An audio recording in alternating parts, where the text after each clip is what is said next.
Hi friends, ಎಲ್ಲರಿಗೂ ನಮಸ್ಕಾರ. ಇವತ್ತಿನ ರೆಸಿಪಿ ಬೆಳ್ಳುಳ್ಳಿ ಬಜ್ಜಿ ಹೇಗೆ ಮಾಡೋದು ಅಂತ ನೋಡೋಣ. ತುಂಬ ಚೆನ್ನಾಗಿರುತ್ತೆ. ಇಲ್ಲಿ ಬೆಳ್ಳುಳ್ಳಿ ಒಂದು 4 ಗಂಟೆ ಅಷ್ಟು ಬೆಳ್ಳುಳ್ಳಿ ತಗೊಂಡು ಸಿಪ್ಪೆ ತೆಗೆದು ಈ ಥರ ಗೆಜ್ಜಿ ಇಟ್ಕೊಂಡಿದ್ದೀನಿ. ಇಲ್ಲಿ ಹುಣ್ಸೆಹಣ್ಣು ನೆನೆ ಹಾಕಿದೆ, ನಿಂಬೆಹಣ್ಣು ಗಾತ್ರದ್ದು ಹುಣ್ಸೆಹಣ್ಣು ನೆನೆ ಹಾಕಿ ಕಿವುಚಿ ರಸ ತಕ್ಕೊಂಡಿದ್ದೀನಿ. ಅದಕ್ಕೆ 2 ಸ್ಪೂನು ಸಾಂಬಾರು ಪುಡಿ ಸೇರಿಸ್ಕೊತಾ ಇದ್ದೀನಿ. ನಿಮ್ಮ ಸಾಂಬಾರು ಪುಡಿ ಇಲ್ಲ ಅಂದರೆ 1 ಸ್ಪೂನು ಅಚ್ಕಾರದ ಪುಡಿ, 1 ಸ್ಪೂನು ಧನಿಯಾ ಪುಡಿ ಸೇರಿಸ್ಕೊಂಡು ಒಂದ್ಸಲ ಮಿಕ್ಸ್ ಮಾಡ್ಕೊಳ್ಳಿ. ಹುಣಸೆ ಹುಳಿಗೆ ಸೇರಿಸ್ಕೊಂಡು ಮಿಕ್ಸ್ ಮಾಡ್ಕೊತಾ ಇದ್ದೀನಿ. ಈ ಥರ ಮಿಕ್ಸ್ ಮಾಡ್ಕೊಂಡ್ರೆ ಸಾಕು. ಈಗ ಹೇಗೆ ಮಾಡೋದು ಅಂತ ನೋಡೋಣ. ಸ್ಟವ್ ಮೇಲೆ ಒಂದು ಪಾತ್ರೆ ಇಟ್ಕೊಂಡು ಪಾತ್ರೆ ಬಿಸಿ ಆದಮೇಲೆ ಒಂದು 2 ಸ್ಪೂನ್ ಎಣ್ಣೆ ಸೇರಿಸ್ಕೊಳ್ಳೋಣ. ಎಣ್ಣೆ ಬಿಸಿ ಆದಮೇಲೆ ಜೀರಿಗೆ ಸಾಸಿವೆ ಸೇರಿಸ್ಕೊಳ್ಳೋಣ.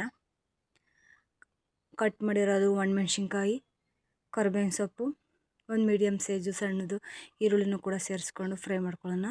ಇದ್ರದ್ದು ಹಸಿ ಸ್ಮೆಲ್ ಹೋಗಬೇಕು ಈರುಳ್ಳಿದು, ಅಲ್ಲಿವರೆಗೂ ಚೆನ್ನಾಗಿ ಫ್ರೈ ಮಾಡ್ಕೊಳ್ಳೋಣ.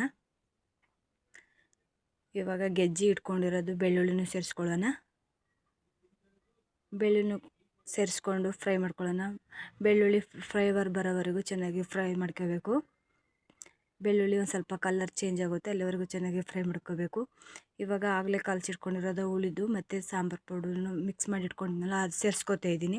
ಒಂದು ಸ್ವಲ್ಪ ನೀರು ಸೇರಿಸ್ಕೊಂಡು ಒಂದು ಸಲ ಮಿಕ್ಸ್ ಮಾಡ್ಕೊಳ್ಳೋಣ. ರುಚಿಗೆ ತಕ್ಕಷ್ಟು ಉಪ್ಪು ಸೇರಿಸ್ಕೊಳ್ಳೋಣ. ಒಂದು ಸ್ವಲ್ಪ ಬೆಲ್ಲ ಸೇರಿಸ್ಕೊಳ್ಳೋಣ. ಆಪ್ಷನಲ್ಲು, ಬೆಲ್ಲ ಬೇಕು ಅಂದರೆ ಹಾಕೊಳ್ಳಿ, ಇಲ್ಲ ಅಂದರೆ ಸ್ಕಿಪ್ ಮಾಡ್ಕೊಳ್ಳಿ. ಬೆಲ್ಲ ಹಾಕಿದರೆ ತುಂಬ ಚೆನ್ನಾಗಿರುತ್ತೆ ಟೇಸ್ಟು. ಒಂದು ಸಲ ಮಿಕ್ಸ್ ಮಾಡಿಬಿಟ್ಟು ಒಂದು ಕುದಿ ಬೇಯಲು ಬಿಡೋಣ. ಈಗ ಒಂದು ಕುದಿ ಬಂದಿದ್ದಾಗಿದೆ ನೋಡಿ, ತುಂಬ ಚೆನ್ನಾಗಿರುತ್ತೆ. ಒಂದು ಸಲ ಮಿಕ್ಸ್ ಮಾಡಿಕೊಂಡು ಬೆಳ್ಳುಳ್ಳಿ ಬಜ್ಜಿ ರೆಡಿ ಆಗುತ್ತೆ. ಇವಾಗ ಒಂದು ಬಟ್ಲಿಗೆ ಸರ್ವ್ ಮಾಡ್ಕೊತಾ ಇದ್ದೀನಿ. ತುಂಬ ಚೆನ್ನಾಗಿರುತ್ತೆ, ಖಾರ ಖಾರ ಹುಳ್ಳುಳ್ಳಿಯಾಗಿ ಚೆನ್ನಾಗಿರುತ್ತೆ. ತುಂಬ ಬೇಗ ಮಾಡ್ಕೋಬೋದು ಈ ಬಜ್ಜಿಯ. ನೀವು ಕೂಡ ಒಮ್ಮೆ ಟ್ರೈ ಮಾಡಿ, ತುಂಬ ರುಚಿಕರವಾಗಿರುತ್ತೆ, ತುಂಬ ಚೆನ್ನಾಗಿರುತ್ತೆ. ಟ್ರೈ ಮಾಡಿ ಹೇಗಿದೆ ಅಂತ ಕಮೆಂಟ್ ಬಾಕ್ಸಲ್ಲಿ ತಿಳಿಸಿ. ವಿಡಿಯೋ ಇಷ್ಟ ಆಗಿದೆ ಅಂದ್ಕೊಂಡಿದ್ದೀನಿ.